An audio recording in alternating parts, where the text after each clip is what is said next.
The boy had been eating trash for a whole month. His body finally gave out, and he started coughing up blood. His clueless parents still thought he was just being dramatic. But the moment the doctor said it was late-stage stomach cancer, his father finally realized how cruel he'd been to his own son. It turned out the boy's parents were actually the richest family in the city. His father believed raising a son poor would toughen him up. So ever since the boy was old enough to understand, he had been pretending they were a struggling family. What he didn't know was that all these years the boy had barely had enough to eat. Even when his stomach hurt so badly he couldn't eat, his father still forced food on him. All because of that ridiculous raise him poor plan. After the boy finished the college entrance exam, he was diagnosed with late-stage stomach cancer. But being the considerate kid he was, he didn't want to drag his parents down. All he wanted was to leave them a little more money in the time he had left. That day, he was hauling stuff at a 5-star hotel when he suddenly saw the parents he thought were dirt poor pulling up in a luxury car, bringing Yang Zi to the hotel for a graduation banquet.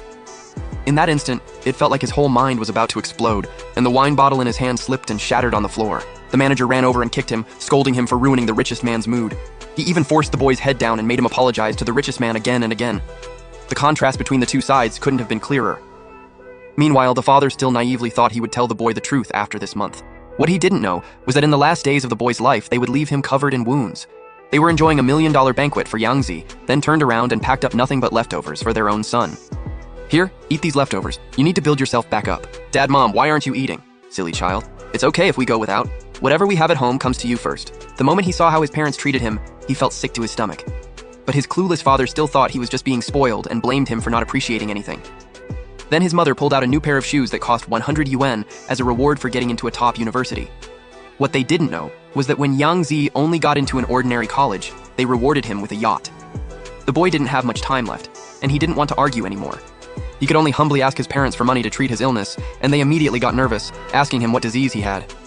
But then Yang Zi showed up and accused him of taking girls to hotel rooms, then deliberately asked if he had caught some dirty disease. The boy tried to defend himself, but his father slapped him before he could finish.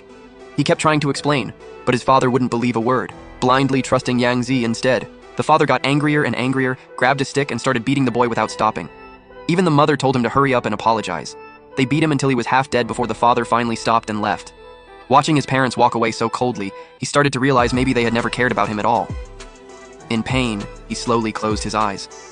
When he woke up again, he found himself lying in a hospital bed, and the one staying by his side was his childhood sweetheart. They had always loved each other, but the boy didn't want to hold her back, so he kept pretending he didn't like her. Then, while she was out, he secretly ran back home.